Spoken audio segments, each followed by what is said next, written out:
नमस्कार विद्यार्थी मित्रांनो, इंग्लिश टीचर चॅनलमध्ये मी सर्वांचं स्वागत करतो. भाषा शिकण्यासाठी आणि एक चांगली भाषा येण्यासाठी, परीक्षेमध्ये चांगले गुण मिळवण्यासाठी आपण डिटेल असा अभ्यास भाषेचा करतोय. चांगली भाषा जर कोण बोलत असेल तर त्याचं समाजामध्ये की इतर कुठल्याही ठिकाणी त्याचं वेगळंच इम्प्रेशन असतं. त्याचप्रमाणे कुठल्याही परीक्षा असतील तर त्या परीक्षेमध्ये त्याच्याकडे असलेलं भाषेचं ज्ञान आणि त्याने दिलेले उत्तर हे इतरांपेक्षा नक्कीच अधिक बरोबर असतात. कारण प्रश्न विचारणारा व्याकरणाच्या दृष्टीने काही प्रश्न विचारतो आणि ते भाषेतील बारीक बदल असतात, एकदम सूक्ष्म बदल असतात, त्याच्यावर त्यांनी फोकस केलेला असतो. तर मग भाषा शिकताना अगोदर एक वाक्यरचना शिकायची आणि त्याचा उपयोग शिकायचा भाषेमध्ये, आणि त्यानंतर ती भाषा परीक्षेमध्ये कुठल्या दृष्टीने विचारली जाईल किंवा परीक्षेमध्ये त्याच्या कुठल्या अंगावर फोकस करून ते मार्क्स आपल्याकडून म्हणजे विचारतील आणि ते मार्क्स आपल्याला मिळायला पाहिजेत असा आपला प्रयत्न असतो.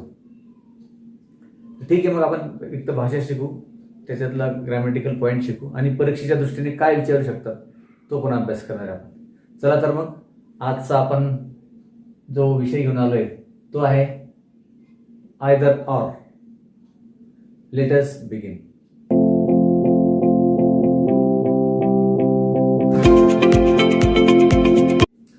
Either or. आयदर ऑरचा उच्चार जो आहे, अगोदर आपण उच्चार बघू. याचे दोन उच्चार करतात, आयदर ऑर आणि ईदर ऑर. दोन्ही बरोबर आहेत.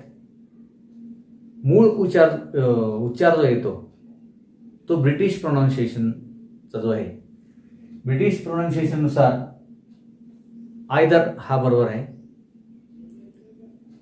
आणि आता लेटेस्ट अमेरिकन प्रोनाउन्सिएशन नुसार त्याचा उच्चार आपण ईदर करतो. तर प्रोनाउन्सिएशनचा फरक आहे, परंतु दोन्ही प्रकार आपण वापरू शकतो. आपल्याला जो सोयीस्कर वाटेल तो आपण वापरणार आहे. Either or, either or. हा झाला उच्चारबद्दलचा. याचा वापर करताना दोन व्यक्तीपैकी एक किंवा दोन्ही पर्यायापैकी एक असा आपण अर्थ घेतो. आता तो अभ्यास करतो आणि तो क्रिकेट खेळतो. इथे तो करता कामा नये. अभ्यास करणे आणि क्रिकेट खेळणे दोन वेगवेगळ्या गोष्टी आहेत. म्हणून तो एकतर अभ्यास करतो किंवा क्रिकेट खेळतो. म्हणजे आता राहुल क्रिकेट खेळतो आणि सचिन क्रिकेट खेळतो. मग राहुल एकतर क्रिकेट खेळतो, एकतर राहुल किंवा सचिन क्रिकेट खेळतो. म्हणजे दोन नाउन आपण घेतले किंवा त्यांच्या क्रिया घेतल्या. म्हणजे दोघांपैकी एक असा जेव्हा प्रश्न येतो त्यावेळेस आपण आयदर ऑरची रचना करतो. मला एक तर चहा आवडते किंवा कॉफी. मला चहा आवडते, मला कॉफी आवडते. मग या ठिकाणी मला एकतर चहा मला आवडते, I like tea. I like either T or coffee. I like tea, I like coffee. म्हणजेच काय, I like either T or coffee. तर याची काही वाक्य घेतल्यानंतर आपल्याला लक्षात येईल की आयदर ऑरचा उपयोग कशा प्रकारे वाक्यामधून अधिक स्पष्ट होईल. Rohit pledge cricket. रिपीट झालेला भाग आपण काढणार आहे. Rohit pledge cricket. इथे पण प्लेज क्रिकेट आहे, इथे पण प्लेज क्रिकेट आहे. हा रिपीट झालेला भाग आहे, तो आपल्याला एक काढून टाकावा लागेल. मग खेळणारे व्यक्ती कोण आहे, रोहित आणि विराट. मग एकाला आयदर, दुसऱ्याला ऑर लावू आपण. आयदर रोहित और विराट. आयदर रोहित और विराट प्लेज क्रिकेट.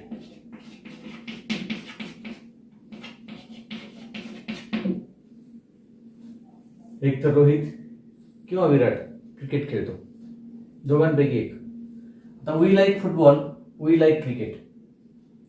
आता इथं वी लाईक सारखं आहे आणि दोन वेगळ्या गोष्टी फुटबॉल आणि क्रिकेट आहे.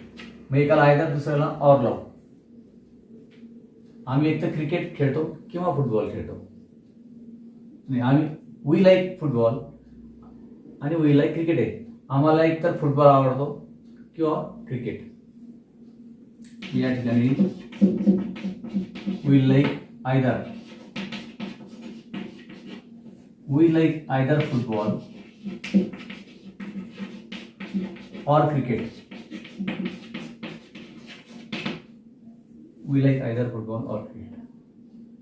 I will send you a message.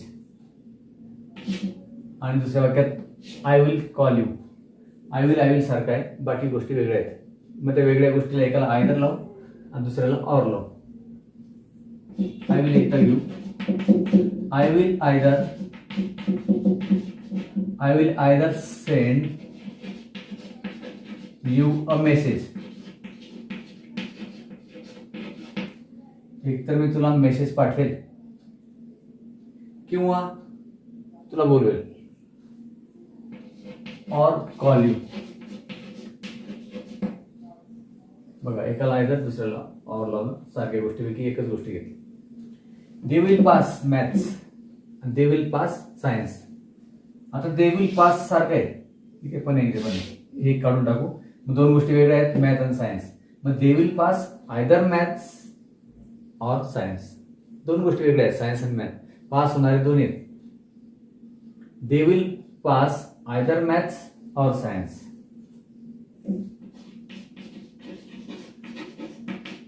They will pass either maths और सायन्स. ते एक तर मॅथ्स पास होतील किंवा सायन्स. आता he will be at home,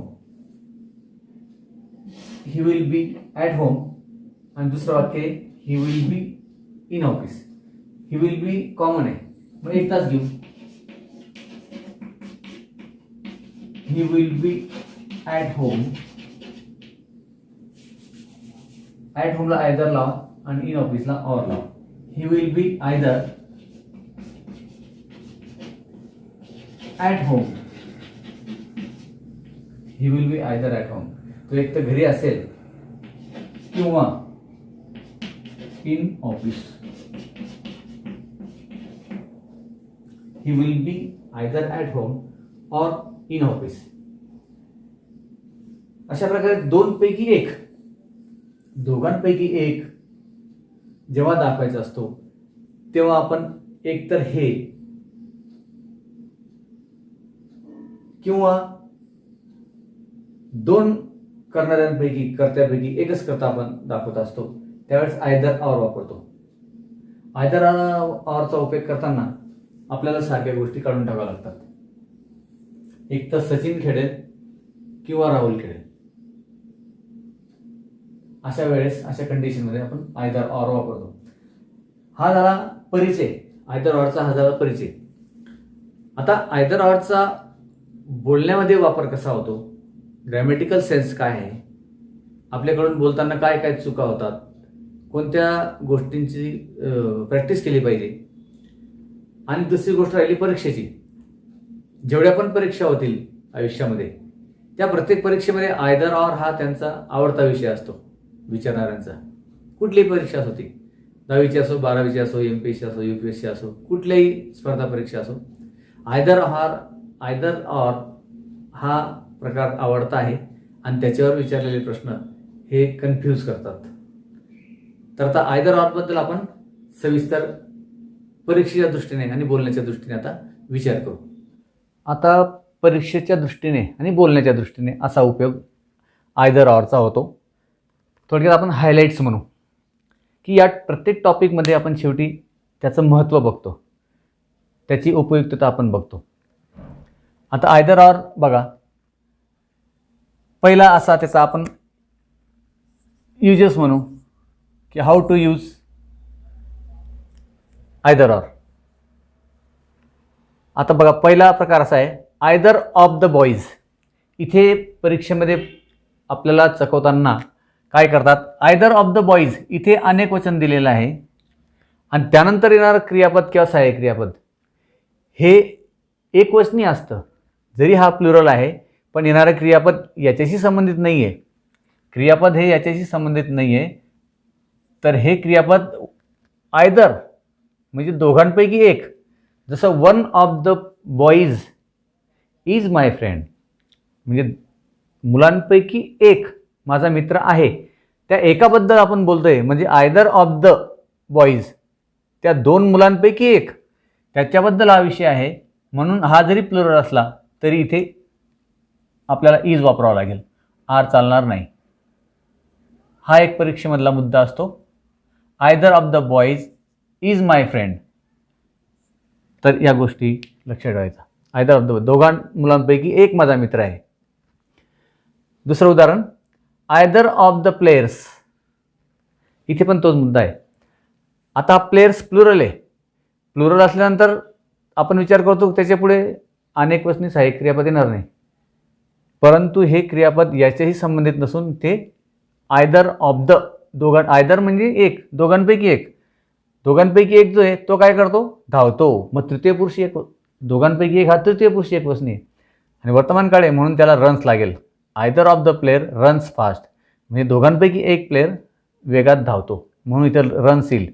आपल्याला पर्याय दिले असतं रनिंग, रन्स, रॅन असे पर्याय असतात स्पर्धा परीक्षेमध्ये किंवा कुठल्याही परीक्षेमध्ये. आयदर हा अतिशय उपयुक्त आणि परीक्षेच्या दृष्टीने महत्त्वाचा टॉपिक आहे, तर रन्स येईल. पुढे either they or he is busy. आता इथे पण एक मुद्दा असा असतो, आता आयदर दे, ऑरच्या अगोदर हा करताय आणि ऑर नंतर ही आहे. हा अनेक वचनी करताय, हा एक वचनी, हा तृतीय पुरुष एक वचनी, हा तृतीय पुरुष अनेक वचनी. तर आता जे क्रियापद येणार असेल ते याच्याशी संबंधित असेल. ऑर नंतर येणारा जो कर्ता असतो, जेव्हा दोन कर्ते असतात आणि येणारं क्रियापद हे ऑर नंतर येणाऱ्या कर्त्याशी संबंधित असतं. म्हणजे either they or he is busy, they are busy नाही, ही इज बिझी येईल.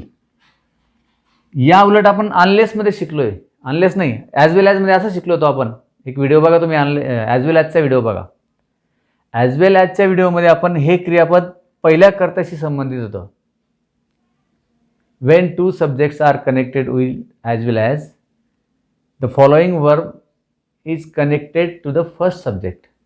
मात्र इथे तसं नाही, दोन सब्जेक्टपैकी दुसऱ्या कर्त्याशी ही क्रियापद संबंधित आहे. हा फरक लक्षात ठेवा आणि हाच फरक प्रश्नपत्रिका काढणाऱ्यांच्या मनात असतो आणि तो आपल्याला क्लिअर करून घ्यायचा असतो. मग हे क्रियापद सेकंड ऑर नंतर येणाऱ्या कर्त्याशी संबंधित असेल. म्हणजे काय, आयदर दे, ते किंवा तो बिझी आहे, म्हणजे हा याच्याशी संबंधित आहे. आता आपण समजा हा करता इकडे टाकून हा करता इकडे टाकू, काय बदल होतो. चौथं विधान, आयदर ही ऑर दे. मग आता इथे आर बिझी करावं लागेल कारण देला आर लागेल. Either he or they are busy. जेव्हा ही दुसऱ्या स्थानी होता तेव्हा इज वापरला, आता ही इकडे दे म्हणून आर वापरला. हा एक बदल लक्षात ठेवण्यासारखा आहे. हा बदल आहे, वन ऑफ दची रचना आहे. नंतर there is no message from either side. There is no message from either side, म्हणजे एकही बाजूने उत्तर नाही. इथे साईड्स नको, इथे साईडच असतो. परीक्षेमध्ये साईड्स वगैरे करतात आणि विचारतात. There is no message from either side, एकही बाजूने उत्तर आलेलं नाही. दोघांपैकी एकही बाजूने उत्तर नाही. नो मेसेज, निरोप नाही. पुढे I like milk, I like milk, I like milk आणि नंतर इथे दोन आहेत बोलणारे. समोरचा व्यक्ती बोलतो की आय लाईक मिल्क, म्हणजे तो व्यक्ती बोलतोय आणि आपल्याला जर त्याला रिस्पॉन्स द्यायचा असेल की मला सुद्धा दूध आवडतं, मग आपण काय सांगतो, आय लाईक मिल्क टू. हे झालं पॉझिटिव्ह विधान. पॉझिटिव्ह विधानमध्ये टू वापरतो आपण किंवा आल्सो वापरतो. परंतु हे विधान जेव्हा निगेटिव्ह असतं, हे विधान जेव्हा निगेटिव्ह पॉझिटिव्ह असतं त्यावेळेस आपण टू किंवा ऑल्सो वापरतो. पण निगेटिव्ह असल्यावर आपण आयदर वापरतो. उदाहरणार्थ समोरचा म्हणेल आपल्याला आय डोंट लाईक मिल्क, मला दूध आवडत नाही. मग आपण त्याला रिस्पॉन्स देण्यासाठी काय सांगतो, I don't like milk either, म्हणजे मलाही दूध आवडत नाही. हा पण एक बदल लक्षात ठेवायचा बोलण्याच्या दृष्टीने आणि परीक्षेच्या दृष्टीने. पॉझिटिव्ह वाक्य असेल एखादा बोलला तर त्याला रिस्पॉन्स देण्यासाठी तो म्हणेल की आय लाईक मिल्क, आपण त्याला सांगायचं आय लाईक मिल्क ऑल्सो किंवा आय लाईक मिल्क टू. पण तो निगेटिव्ह जर तो बोलला असेल आय डोंट लाईक मिल्क, तर आपण त्याला सांगायचं I don't like milk either. असा उपयोग त्याचा होतो. नंतर पुढचं वाक्य घेऊ आता. We can buy either book. म्हणजे आता बघा, we can buy either book. Either म्हणजे एक, दोघांपैकी एक. इथे बुक्स येणार नाही. आयदर म्हणजे we can buy either book म्हणजे आम्ही एक पुस्तक घेऊ, दोघांपैकी एक घेऊ, आयदर बुक. इथे बुक्स करतात परीक्षेमध्ये, तो फरक आपण लक्षात ठेवायचा. आयदर ऑफ द असेल तर बुक्स होईल, either of the books. One of the ची रचना जशी असते, one of the players. One of the नंतर येणारा नाऊन हे अनेक प्लुरल असतं. One of the players, one of the boys, one of the girls, one of the students will be elected, one of the books, म्हणजे अनेक पुस्तकापैकी एक. तसं या ठिकाणी झालं I will read either of the books. इथं बघा ऑफ द ची रचना आली, वन ऑफ द सारखं. आयदर ऑफ द नंतर येणारं जे नाऊन असतं ते प्लुरल असतं बघा. वन ऑफ द ची रचना आणि आयदर ऑफ द ची रचना नंतर येणारं नाऊन हे प्लुरल असतं. I will read either of the books म्हणजे दोन पुस्तकांपैकी मी एक वाचेल.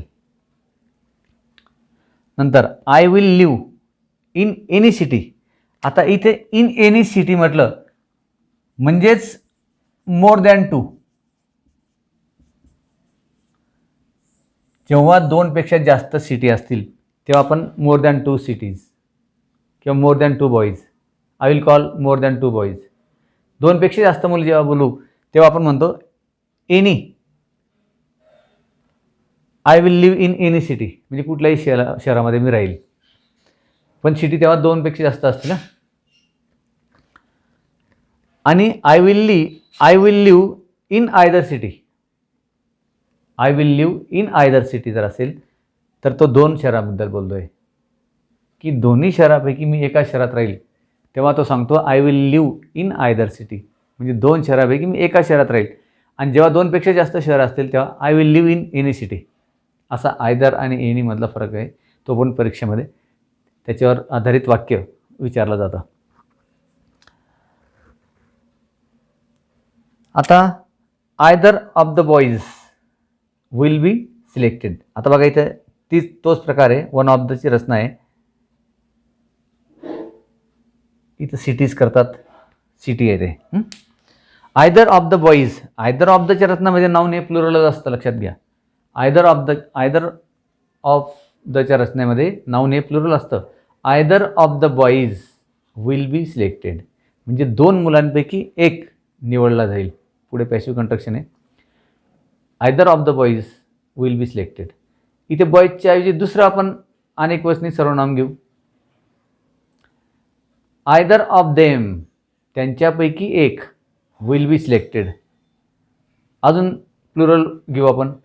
यू घेतला, यू सुद्धा प्लुरल आहे, सिंग्युलर पण आहे, पण इथे प्लुरल वापरावा लागतो. म्हणून काय आयदर ऑफ यू म्हणजे तुमच्या दोघांपैकी एक विल बी पनिश्ड. दोघांपैकी एकाला शिक्षा केली जाईल. दोघांपैकी एक. आणि शेवटचं वाक्य अतिशय महत्त्वाचं आहे. हे रवी शास्त्रींचं वाक्य आहे. कॉमेंट्रीमध्ये अनेक वर्षापासून मी हे वाक्य ऐकतोय. जेव्हा वन डे मॅच असते किंवा 20 असते, बॉलर स्टंपवर बॉल हिट करायचा प्रयत्न करतो आणि बॅट्समन त्या बॉलला हिट करायचा प्रयत्न करतो. मग रवी शास्त्री काय म्हणतात अशा अटीतटीच्या प्रसंगावर, either you hit or I will hit. म्हणजे एक तर तू मला आऊट कर, नाही तर मी तुला आऊट करेल ग्राउंडच्या बाहेर. अशा परिस्थितीमध्ये आयदर ऑरचा सुंदर वापर करतात कॉमेंटेटर. म्हणजे एक तर तू मला आउट कर, तू मला बोल्ड कर, स्टंपला हिट कर. Either you hit or I will hit you.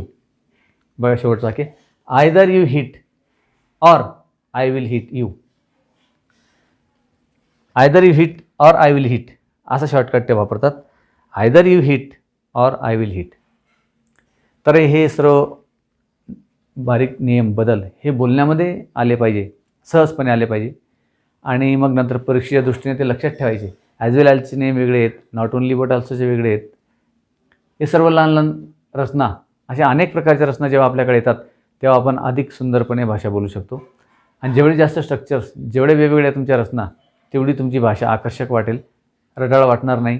तेच वाक्य, त्याच रचना. तर असे विविध प्रकारे ॲडजेक्टिव्ज आले पाहिजे भाषेमध्ये, वेगवेगळ्या रचना आल्या पाहिजेत.